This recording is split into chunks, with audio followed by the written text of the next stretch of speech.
À l'aube des Jeux Olympiques 2024 qui se dérouleront à Paris, nous sommes face à un scandale sanitaire. Les eaux usées de nombreux foyers franciliens se déversent dans la Seine, ce qui en fait, selon certains, des toilettes à ciel ouvert. La maire de Paris, Madame Hidalgo, affirme avoir la volonté de pouvoir se baigner dans la Seine, ayant même l'envie d'organiser des épreuves olympiques dans ce fleuve.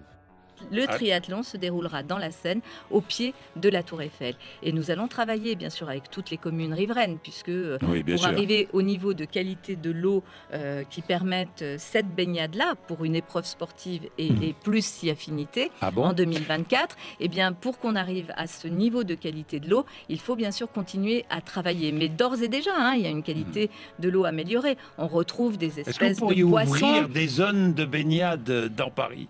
Après Mais il les y a Jeux, dans la en Seine, tous les à cas, Paris. je souhaite vraiment que l'impact écologique des Jeux soit un impact qui permette de rendre l'eau de la Seine baignable. Nager dans la Seine, c'est pas simplement pour les JO, c'est bien sûr donner des possibilités aux Parisiens et aux Franciliens d'aller nager dans notre cours d'eau, mais c'est aussi avoir un legs, un héritage écologique à l'issue des Jeux, un fleuve qui redevient vraiment propre. On n'est plus très très loin, mais il y a encore du boulot à faire. Madame Hidalgo, nous vous souhaitons bien du courage car ce chantier s'annonce bien plus compliqué que vous ne le pensez. Nous vous adressons, ainsi qu'à l'ensemble de nos téléspectateurs, le témoignage d'un Sevran est directement concerné par la situation. Ils ont découvert que mon égout se jetait dans les eaux pluviales. Et c'est confirmé par les gens de Terre d'Envol, par qui vous voulez, tout le monde est au courant, aussi bien les élus communaux, Terre d'Envol, le département, tout le monde est parfaitement au courant et on laisse faire ça depuis des décennies, au minimum 1975. J'irais jusqu'à dire c'est un abus de faiblesse, c'est peut-être un détournement de fonds publics.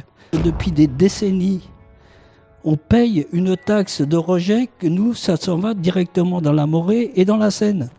J'estime au moins à 500 pavillons, à 3 personnes dedans, à 15 mètres cubes par mois. Essayez de faire le calcul à 2,50 € du mètre cube, ce que ça représente comme somme sur 40 ans. C'est une fortune. J'ai première ligne vous savez, de Cache Investigation qui m'a répondu. Ça sera le combat de ma fin de vie, mais je les embêterai jusqu'au bout.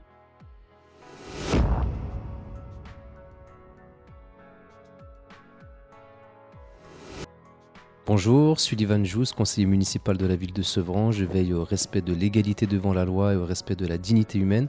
Je vais vous laisser le soin de vous présenter, s'il vous plaît. Monsieur Jousse, bonjour. Je suis Michel. J'ai 72 ans, j'habite à Sevran depuis 1981. Je suis retraité. Enchanté, merci de nous accueillir chez vous. Alors, vous nous avez récemment contacté par mail concernant une problématique d'assainissement et on va dire de traitement des eaux usées qui sont évacuées de votre domicile. Alors, est-ce que vous pouvez nous expliquer un petit peu ce qui vous a amené à me contacter, au même titre que d'autres conseillers municipaux de la ville que vous avez tenté de joindre pour essayer de faire avancer la chose et de régler cette problématique, s'il vous plaît? Oui, comme vous dites que j'ai tenté de joindre. Il y a 2 ans, on avait envisagé de mettre la maison en vente. Donc pour ce faire, il faut un certain nombre de certificats, dont l'assainissement. Donc on a fait demander à Terre d'Envol de nous faire l'assainissement. Il se trouve que dans la maison, ça passait à peu près bien, jusqu'au moment où ils ont découvert que mon égout se jetait dans les eaux pluviales. Alors, que la non-conformité soit déclarée, ça me paraît tout à fait normal. J'ai cherché à savoir pourquoi. Et maintenant, je peux vous expliquer pourquoi. Alors, ce sont donc dans les eaux pluviales que se jettent les eaux usées. Oui, Vous me disiez avant l'interview que ça se jette dans la Morée, puis dans la Seine, c'est bien ça? tout à fait. Donc, Donc ça, c'est confirmé par les gens de Terre d'Envol, par qui vous voulez. Tout le monde est au courant, aussi bien les élus communaux, Terre d'Envol, le département, tout le monde est parfaitement au courant et on laisse faire ça depuis des décennies. Ça dure depuis au minimum 1975. sachant que vous me disiez aussi que vous n'êtes pas le seul dans cette situation et que beaucoup de pavillons sont concernés sur la ville de Sevran. Tous les historiques de la ville, ceux qui n'ont pas bougé depuis ces dates-là, c'est-à-dire tous les anciens, dont je fais partie, sont mal raccordés. vous ouvrez l'égout des eaux pluviales, c'est une catastrophe. On se demande pourquoi l'été, aux bouches des caniveaux, ça sent mauvais, c'est normal. Toutes nos eaux usées se déversent et dans se la mélangent aux Morée eaux qui s'en pluviales. va dans la Seine. Et Madame Hidalgo, bientôt, veut se baigner dans la Seine. Je lui souhaite bien du plaisir. Sachant que oui, écologiquement parlant, c'est quand C'est même une catastrophe. Très, très mauvais.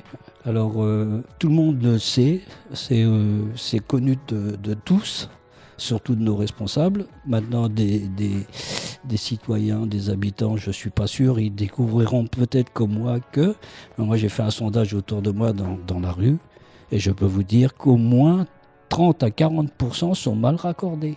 Alors suite à cette découverte, vous avez alerté donc les élus de la ville, du territoire, de Paris, vous êtes remonté aussi auprès du gouvernement. Oui. Est-ce que vous pouvez nous expliquer quelles étaient vos demandes et quelles sont les réponses que vous avez eues de la part de ces personnes ?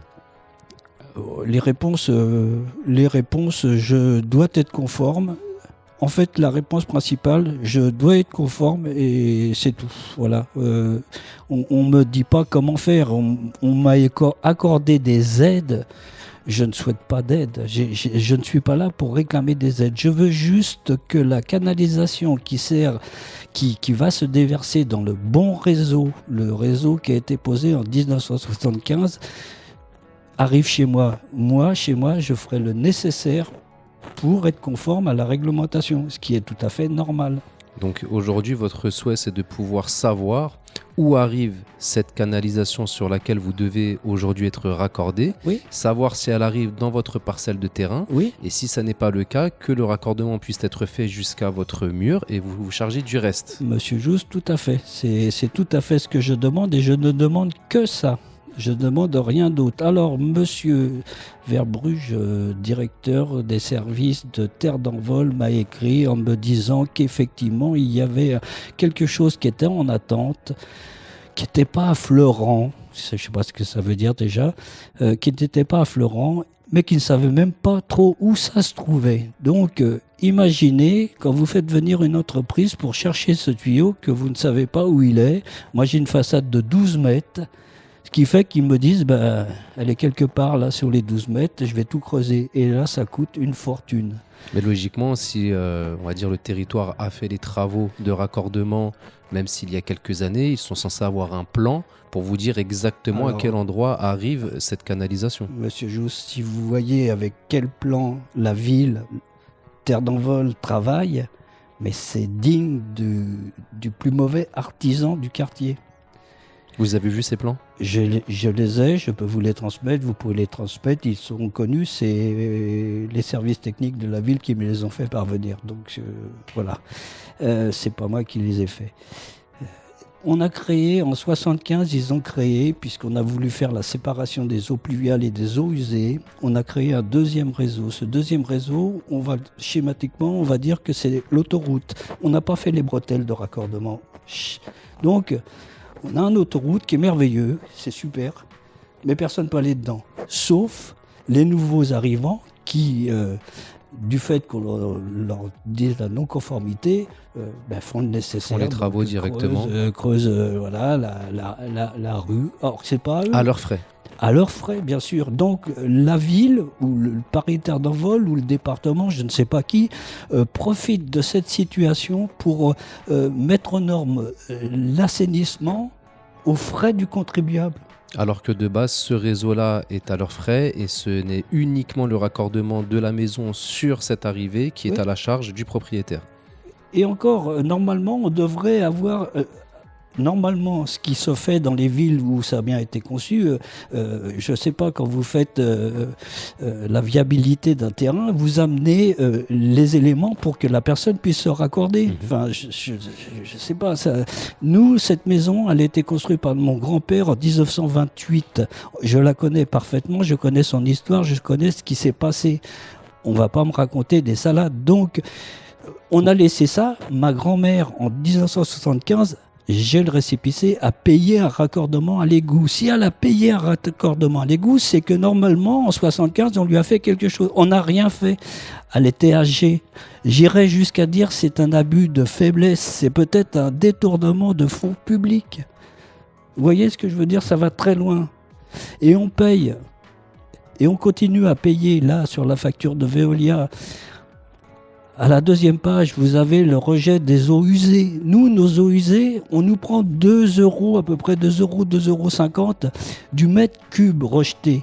Ça veut dire que depuis des décennies, on paye une taxe de rejet que nous, ça s'en va directement dans la Morée et dans la Seine.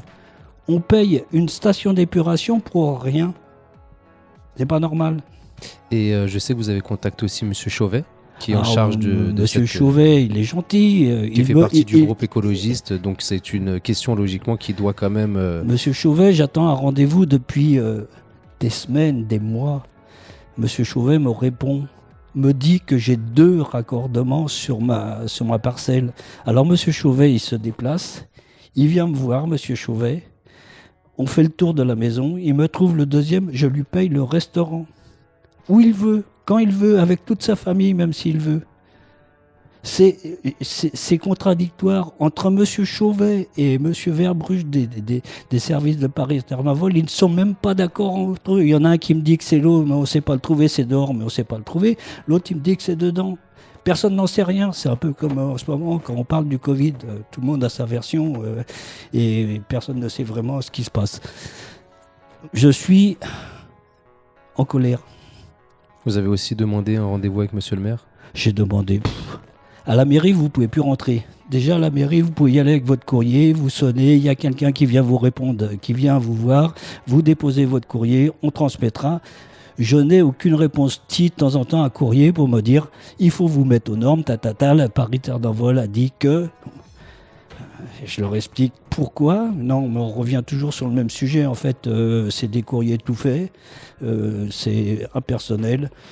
Je dois être conforme. Et ça doit marcher à nombre de citoyens, puisque je vois que à chaque fois qu'il y a quelque chose se vend, on fait les travaux. Mais non, je ne veux pas accepter cette chose-là. Ce n'est pas normal. Vous me disiez que vous étiez prêt à aller donc jusqu'au bout des choses, quitte même à peut-être saisir les autorités judiciaires. Saisir les autorités. Là, dans un premier temps, je vais déjà saisir, si je peux, les médias. Alors, j'ai commencé. J'ai première ligne vous savez, de Cache Investigation qui m'a répondu. Donc, bien sûr, ça ne va pas se faire dans les jours qui suivent. Ils vont s'intéresser au problème. J'ai envoyé ça dans d'autres médias. J'espère que j'aurai des réponses. Si un jour quelqu'un s'y intéresse, ça va faire du bruit. Sachant que déjà, nous, sur la ville, nous allons diffuser votre témoignage parce que c'est quand même quelque chose... d'intérêt public. Si les eaux usées s'en vont dans les eaux pluviales, dans la Morée, dans la Seine, ça a des conséquences sanitaires quand même assez incroyables et c'est quelque chose qui touche beaucoup d'habitants et pas que sur Sevran, parce que ça touche jusqu'à Paris, comme vous le disiez tout à l'heure. Donc c'est quand même un sujet suffisamment important pour pouvoir le traiter à la juste mesure des choses. Et le fait qu'il y ait un certain immobilisme face à vous et qu'on ne vous donne pas forcément les mêmes informations, que ce soit de la part de la ville ou que ce soit de la part du territoire, c'est un peu compliqué. Mais en tout cas, vous avez tout notre soutien pour pouvoir aller jusqu'au bout des choses, essayer de déterminer où se trouve la vérité, de déterminer à qui sont les responsabilités pour pouvoir faire ce raccordement jusqu'à ce que vous puissiez enfin bénéficier d'un raccordement aux eaux usées. Mais à travers vous, c'est aussi peut-être le combat d'un certain nombre d'habitants. L'ensemble du quartier des Trèfles, en tout cas, je n'ai pas été plus loin, je ne vais pas faire un sondage. Il semblerait qu'ils aient pris conscience et qu'ils vont essayer de faire un topo de ce qui se passe exactement. Ils le savent à peu près. Je suis sûr qu'ils connaissent déjà le résultat. Mais enfin, en plus, un peu pour brouiller les cartes, on va faire le nécessaire. C'est toujours pareil, on va raser gratis demain. Voilà, demain, on va vérifier, on va voir ce qu'on peut faire. Mais c'est toujours nous, le contribuable, qui sommes responsables. On n'est responsable de rien du tout. Moi, le tuyau qui part de chez moi et qui va dans l'historique de la canalisation, c'est pas moi qui l'ai posé. Parce que pour travailler sur la chaussée, il faut une entreprise agréée par les services de la ville ou de Terre d'Envol. Et sous leur responsabilité, vous n'êtes que le payeur, c'est tout. Il faut bien se dire ça. Bon, sachant qu'en plus, même financièrement, comme vous le disiez tout à l'heure, vous payez une taxe. au mètre cube depuis des décennies. Des décennies. Ce ça qui coûte, fait que... ça fait des millions d'euros empochés parce que j'estime au moins à 500 pavillons, à 3 personnes dedans, à 15 mètres cubes par mois. Essayez de faire le calcul à 2,50 € du mètre cube, ce que ça représente comme somme sur 40 ans. C'est une fortune. Donc, ils ont largement, avec cet argent qui n'a rien fait, puisque on sert de la Seine comme égout. Oui, parce que c'est une taxe qui sert à l'entretien, on va dire, des canalisations, etc. de base. Mais vu qu'elles ne sont pas utilisées... qui sont pour l'épuration, qui sont normales pour le retraitement. Ce qui paraît normal si ça s'en va dans le bon tuyau, mais ce qui n'est pas normal si ça s'en va dans le mauvais tuyau. Et que c'est connu de ces gens-là. Hein. Tout le monde le sait. On me l'a même écrit. Donc, j'ai pas fait une découverte. Ils le savent depuis des années. Moi, je m'en suis rendu compte parce que malheureusement, j'ai voulu mettre ma maison en vente. Donc, j'ai stoppé la vente. Je vais me consacrer à ce truc-là. Je ferai le nécessaire jusqu'au bout, j'irai, ça sera le combat de ma fin de vie, mais je les embêterai jusqu'au bout. Comme a dit le président, je vais les emmerder. Voilà. Quitte à aller donc devant les autorités judiciaires. Quitte à aller devant les autorités judiciaires, parce que bon, c'est un combat de longue haleine. Je sais que je ne vais pas m'en sortir comme ça, mais ça fait rien. Tout dépend de la, on va dire, la pression médiatique qu'il peut y avoir. Vous avez alerté des personnes qui peuvent, de par leur méthodologie journalistique, mettre une petite pression entre guillemets qui permettrait de faire accélérer les choses aussi. Je l'espère. Sachant qu'aujourd'hui aussi, vous allez, comme on avait discuté, mandater aussi ma personne pour que je puisse porter le combat devant les élus parce que oui, non, là-dessus il n'y a pas de souci. Vous savez, on est intervenu auprès des élus lors du conseil municipal parce qu'un petit peu comme vous, lorsque j'envoie des courriers, je n'obtiens pas de réponse de la part de la mairie. Donc je profite de ma présence au conseil municipal pour interpeller sur des sujets importants, sur des sujets graves. Le vôtre en fait partie. Donc vous avez notre engagement aujourd'hui pour pouvoir porter votre combat auprès du conseil municipal pour essayer de tirer au clair cette situation et avoir une solution dans les plus brefs délais pour vous et pour l'intégralité des Sevranais et des autres personnes qui sont touchées par ce sujet-là. Je vous en remercie. Il n'y a pas de souci. Est-ce que vous avez quelque chose à ajouter ? Vous êtes le premier qui s'intéresse à mon problème parce que, mis à part me faire des courriers pour me dire que je ne suis pas conforme comme l'a constaté Paris Temps d'Envol et Veolia, personne Bon, là, récemment, on m'a envoyé un courrier pour me dire vous avez le droit à des aides.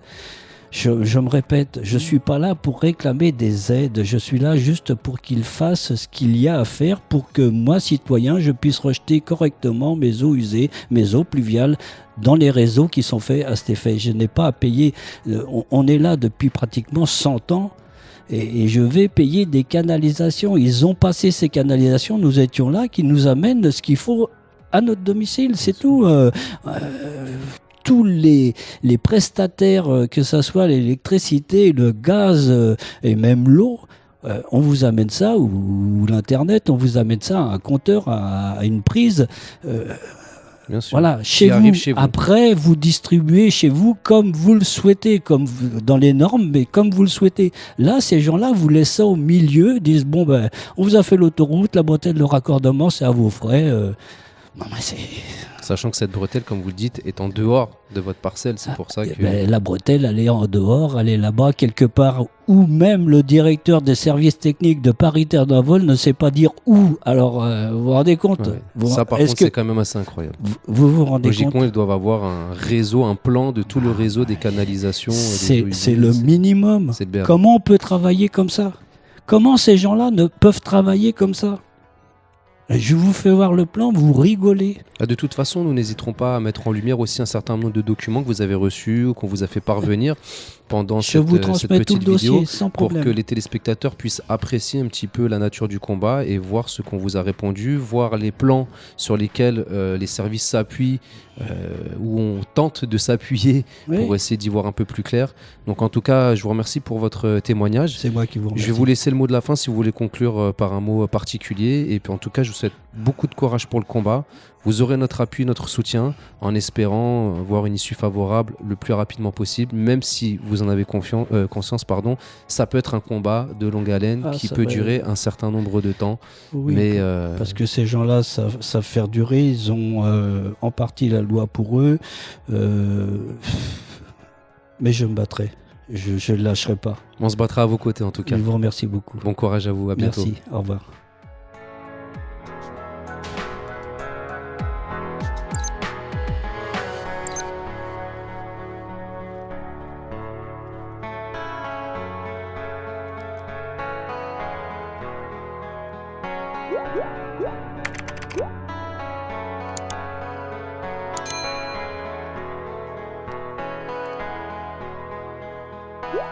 Yeah.